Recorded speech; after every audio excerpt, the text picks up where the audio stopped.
இன்றைக்கி நல்லா கிறிஸ்பியாக சூப்பராக முறுன்னு கஞ்சி வத்தல் வீட்டிலே எப்படி செய்கிறதுனா இந்த வீடியோவில் பார்க்க போகிறோம். வீடியோவை ஃபுல்லாக பாருங்கள். பிடிச்சிருந்தா சப்ஸ்கிரைப் பண்ணுங்கள், லைக் பண்ணுங்கள். வாங்க இதை இப்போது எப்படி செய்கிறதுன்னு பார்க்கலாம். இன்றைக்கி கஞ்சி வத்தல் செய்கிறதுக்கு நான் 4 கப்பு பச்சரிசி, ரேஷன் பச்சரிசி, மாவு பச்சரிசி எது வேணால் எடுத்துக்கலாம். நான் மாவு பச்சரிசி எடுத்திருக்கேன்.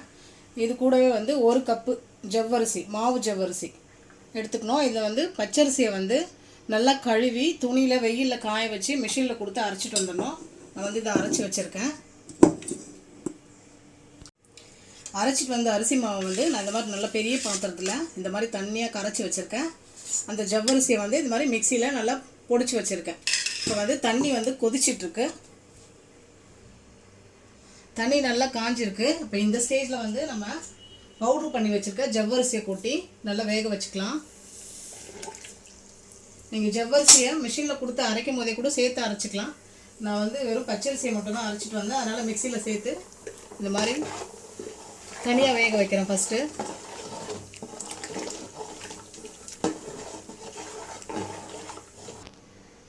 நான் இன்றைக்கி புதினா ஃப்ளேவரில் கஞ்சி வத்தல் செய்ய போகிறேன். அதுக்காக நல்லா ஒரு கட்டு புதினாவை க்ளீன் பண்ணி வச்சுருக்கேன். காரத்துக்கு ஒரு 10 பச்சை மிளகா வச்சுருக்கேன். நீங்கள் புதினா ஃப்ளேவர்லாம் ஆட் பண்ணல அப்படின்னாக்கா வெறும் பச்சை மிளகாவை மட்டும் மிக்சியில் அரைச்சி ஜூஸ் எடுத்துக்கலாம். இது கூடவே இந்த வத்தலுக்கு தேவையான அளவுக்கு உப்பு நான் ஒரு 3/4 பங்கு உப்பு தான் போடுறேன். ஏன்னா வத்தல் காய காய உப்பு அதிகமாகும். புதினாவையும் பச்சை மிளகாவும் நல்லா அரைச்சிட்டேன். இதை நம்ம வடிகட்டிக்கலாம். வடிகட்டி யூஸ் பண்ணும்போது அதில் விதைகள் ஏதாவது இருந்தாலும் எடுத்துடலாம். விதைகள் இருந்தால் வண்டு பிடிச்சிரும் ரொம்ப நாளைக்கு வச்சு யூஸ் பண்ணுறதுக்கு.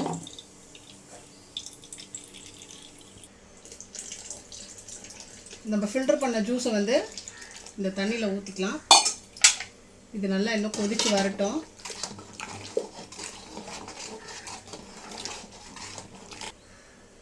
தண்ணி நல்லா கொதிச்சிருச்சு. நம்ம கரைச்சி வச்சுருக்க அரிசி மாவை இதில் ஆட் பண்ணிக்கலாம்.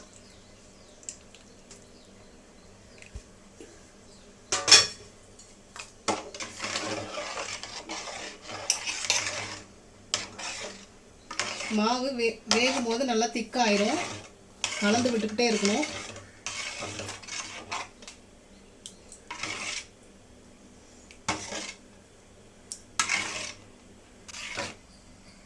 நல்லா கை விடாமல் கலந்துக்கிட்டே இருங்க.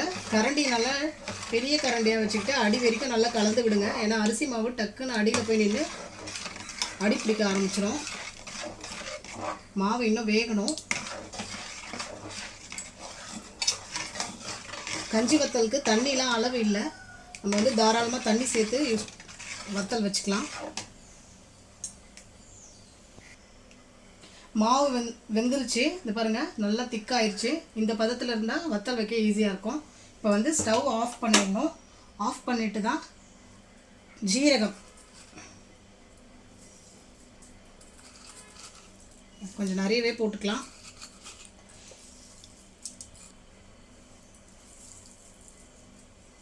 இது கூடவே நல்லா 1 ஸ்பூனுக்கு பெருங்காயம்.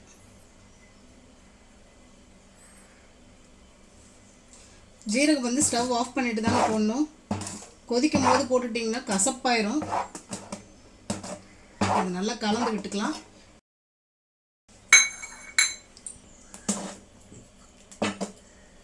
நல்லா கலந்தாச்சு. இப்போ ஒரு 1.5 பழம் இல்லை எலுமிச்சை பழத்தை புழிஞ்சு வச்சுருக்கேன். அதை நம்ம விதைகள் இல்லாமல் ஊற்றிக்கலாம்.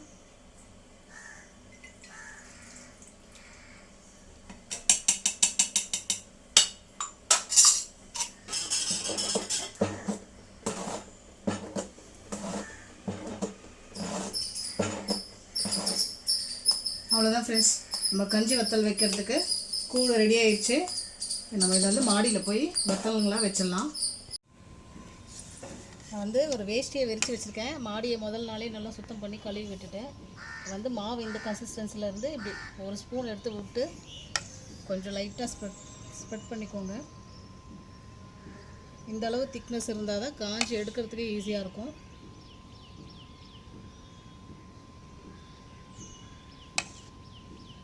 காலையில் 7 மணியாக ஆகுது. இந்த வெயிலில் வச்சோம்னா தான் நம்மளால் ரொம்ப வெயில் அதிகமாக இல்லாமல் வச்சுட்டு போக முடியும். அதனால் முடிஞ்ச வரைக்கும் காலையில் சீக்கிரமாக எழுந்திரிச்சு வச்சுருங்க.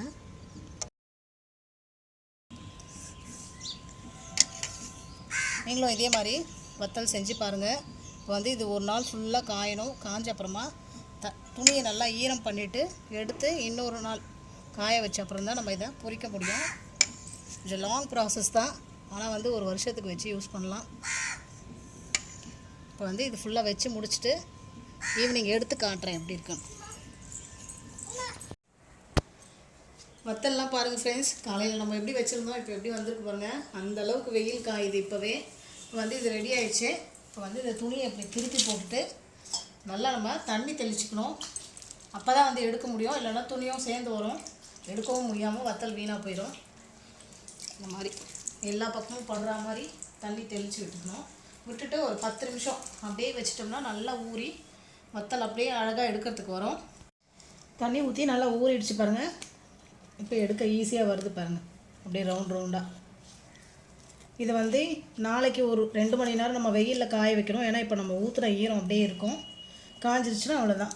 நம்ம நேற்று வந்து வத்தலை வந்து நம்ம துணியிலேருந்து ஈரம் பண்ணி எடுத்து வச்சதை நல்லா இன்றைக்கி வெயிலில் காய வச்சு வச்சுட்டப்பாங்க. வத்தல் நல்லா கலகலன்னு சூப்பராக காஞ்சிருக்கு. நம்ம வந்து இப்போ பொரிச்சு எடுத்துக்கலாம்.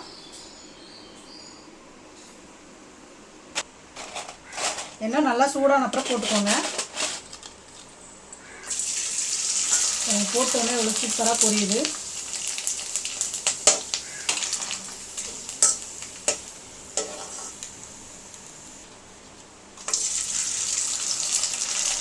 இது நல்லா பொரியும் போது பெருசாகுது, நம்ம வச்ச சைஸ்க்கு வருது. அதனால் நான் 2 போடுறேன். நல்லா கிறிஸ்பியாக சூப்பராக இருக்குது பாருங்கள், நல்லா மொறுன்னு. நீங்களும் இதே மாதிரி செஞ்சு பாருங்கள். செஞ்சு பார்த்துட்டு எப்படி இருந்துச்சுன்னு கமெண்ட்ஸில் சொல்லுங்கள். இந்த வீடியோ பிடிச்சிருந்தா மறக்காமல் என் சேனலை சப்ஸ்கிரைப் பண்ணுங்கள், லைக் பண்ணுங்கள். தேங்க்யூ.